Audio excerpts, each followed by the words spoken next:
Assalamu alaikum, my dear students. I hope all of you are fine and doing well. So, the topic here we are going to discuss it is the third step of the extraction of the metals.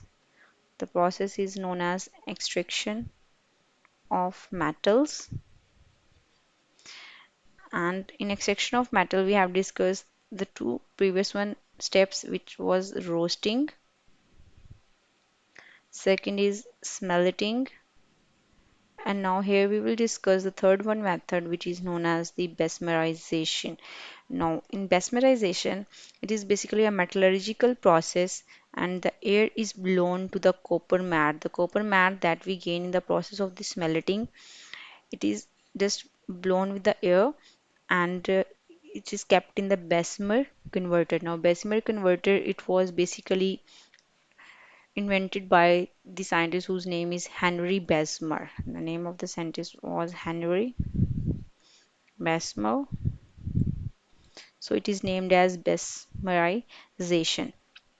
It is basically a pear-shaped or an egg-shaped furnace. And its transport section here we have the first one here is outside covering which is made up of the steel or it is known as the steel jacket. Now in the inverse side here we have the bricks and it is also known as the fire clay brick. Now at its this end, this is known as the tires, and here this part is made up of steel, and on the upper part over there we get the slag, and on the top of it there is a burning carbon monoxide. So this is the simple section of the furnace which is known as the Bessemer or the Henry Bessemer.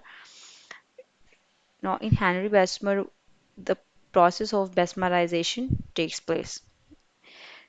Let's have a look on the chemical reactions that just takes place in the Bessemerization process.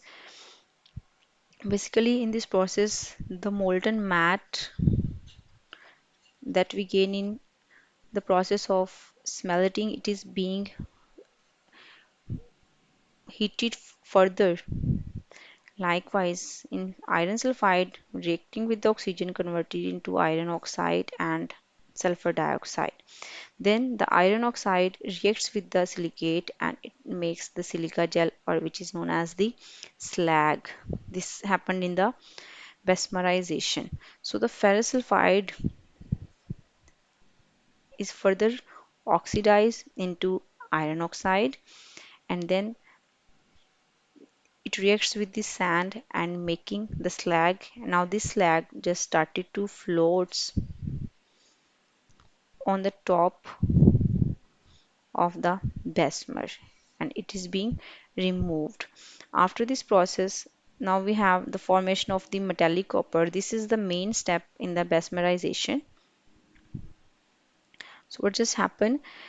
We have cuprous sulfide. It further oxidized and making the cuprous oxide with the sulfur dioxide that is being removed. Then this cuprous oxide reacts with the cuprous sulfide and making the copper. Now this sulfur and oxygen reacts and making the sulfur dioxide that is being removed from there.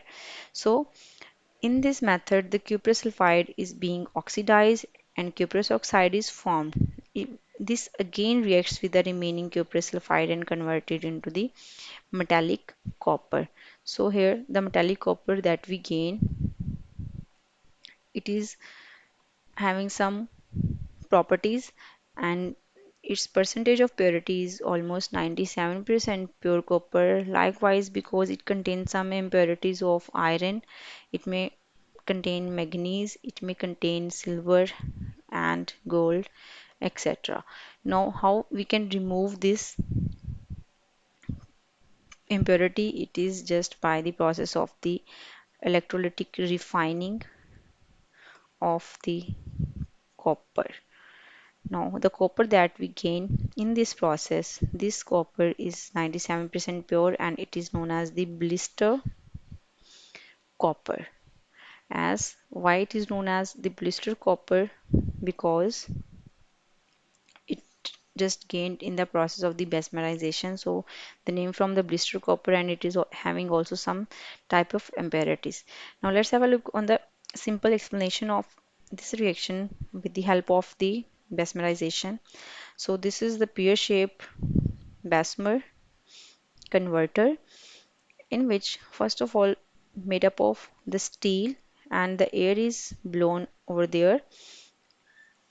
It is containing the mixture. Now the slag that is formed of iron silicate, it is on the top layer and being removed over there, leaving behind the metallic copper, and it is having pivot point that it is just situated or steadfast to one point that is not moving.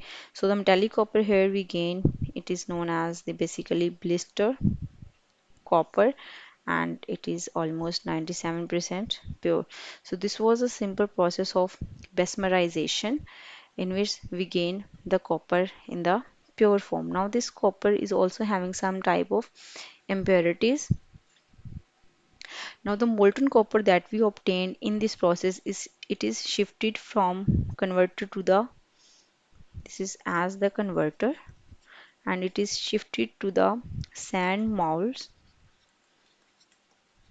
And what just happened, the sand mold, it is being allowed to cool down, and then the all dissolved gases may be escaped to the open surface, and we gain the copper is almost 97 to 98% pure, and then refined by the electrolytic process. So this was all about today's lecture. I hope you guys understand, and if you have any queries you may ask me about that in a comment section. And the next topic that we will discuss, it is the electrolytic refining of the metals, or the electrolytic refining of the copper that we obtained in this process. For that time, you guys keep learning and have a good day.